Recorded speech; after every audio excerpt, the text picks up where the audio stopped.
Hi, this is Eric, and welcome back to Stockholm's Groove.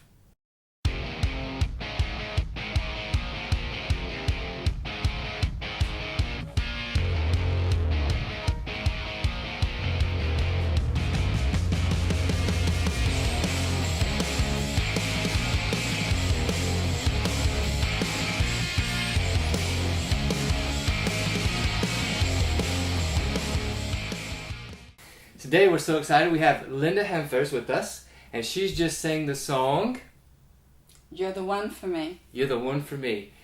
So we want to talk a little bit about the song today, and just really excited. I want to say thank you so much for doing the interview with us today. Thank you. So the first question we ask almost all the artists: did you grow up in Stockholm? Yes, I did. I lived a few years when I was a teenager on the West Coast, but most of my life I lived in Stockholm. Okay. Which part of Stockholm? Tyresö. Tyresö. Krusboda. Okay. When we first moved here, we heard about Tyresö because there was a famous soccer player, a girl soccer, football player there. So that's how we know about Tyresö. Yeah. Okay, cool. Well, we were actually with Linda for the day. She sang at Peace Day, and we got to hear the song which you've already just watched. So let's just talk a little bit about the song. I'm very curious about the title. So just tell us a little bit about the title of the song. How did you come up with the title? Well, the song is actually originates from a dream that I had about really someone just taking care of me and giving me so much pleasure and love, and so I knew when I woke up, this is the kind of love that I want, that I need. So that's the name of the song, came from there. So You're the One for Me. Yeah. Really cool. Yeah. Cool. You know, and one of the things that people are very curious about is the songwriting process, you know, but to get to the songwriting process and to be a singer-songwriter and to love music, that comes with inspirations. Yeah. You know, so maybe share with our viewers, what are some of your inspirations? You know, like emotions or film, or what are some of the things that inspires you to write songs? Sometimes I get like, I dream a song and I wake up and I have this song. Okay. And sometimes I just hear when I bike on my bike, I start singing and then there is a song. And sometimes it's really a feeling, a strong feeling that people don't understand me. So I really need to just get this out in a song so that it's sort of an affirmation for myself. So to get understood as I am. How am I? What I want, what I need, and what I feel. Yeah. So. Wow, and I think, and as you just said, and our viewers will probably relate to this, those are some of the most powerful songs. The songs where you want to get something out that's inside. And one of our singer-songwriters said, you know, it was already in me. I just had to get it out, and it came out in the form of a song. Yeah. So really cool. You know, as far as inspirations, who are some of your inspirations as an artist? You know, maybe some of the artists that you listen to on a regular basis, or. Yeah. Many of my inspirations come from the United States, actually. When I was a kid, I listened a lot to Barbara Streisand, Stevie Wonder, and later Ola Salo and the Ark, a Swedish band. Okay. Yeah. It really inspired me to change my whole life and to write music. So yeah, and Lale is an inspiration as well.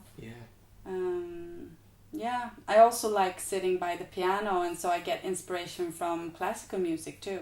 Because I played a lot of classical music when I was a kid. Okay. So. Really cool. Yeah. So the band that you said their music really changed your life, Olaf and the Ark, did you say?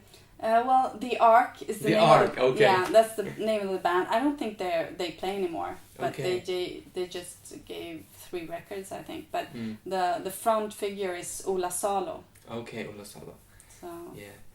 So for our viewers, we'll have a link right at the bottom. We'll find something on YouTube or something, so you can check that out. I really want them to see who your inspirations are as a songwriter. So we'll fix that. Yeah. You know, and going back to the song, it's just really interesting for each and every songwriter about your songwriting process. So for this song, what came first? Did you sit down and play the piano and then the lyrics, or at the same time? And maybe just walk us through how this song came to you. And before the interview, we're talking a little bit about the time that it took. So maybe you can talk about that as well.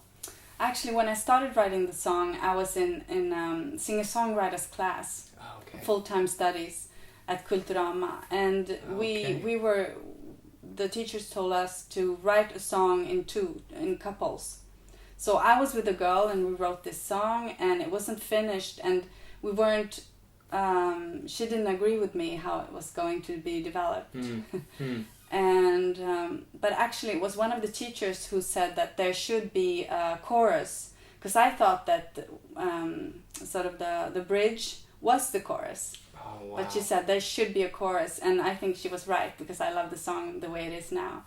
So so half of the song was made during that class, and then I had my son, and a few years later I finished the song, because I loved it, so I wanted to finish it and to be able to sing it. And then I added more of what I think is the right way for me to be loved, what I need, and what hasn't been obvious in my life to get. The kind of love that, for example, I sing about how I'm free to live the life that I want. Yeah. And also that I'm free to relax, just be relaxed and being in the now. Yeah. Yeah. I think it's a really, really good thing for our viewers and the singer-songwriters who watch this. We want them to watch and learn. And a lot of the singer-songwriters, I hope that you heard what Linda has said. And you may have some songs that are maybe written on a notebook that's in your piano bench or under your bed or on your bookshelf. Just want to encourage you to take those back out and be willing to finish those songs that you've already started. Yeah. So thanks for sharing that and inspiring our viewers to go back to those songs, because now it's complete and you've got to sing it in public several times, which is really, really cool. We really want the viewers to hear more of your music. Do you have a Facebook page, or is there somewhere on YouTube that they could see maybe some of your music? There will be. Right now I don't have anything on YouTube, I think. But yeah, there's one. But that's something I made with my band, the band that I used to have. I have a MySpace page. Okay. Yeah. And how do we get to that? You can just type Linda Hamfors. Okay. Or myspace.com/Hamfors, like HUM.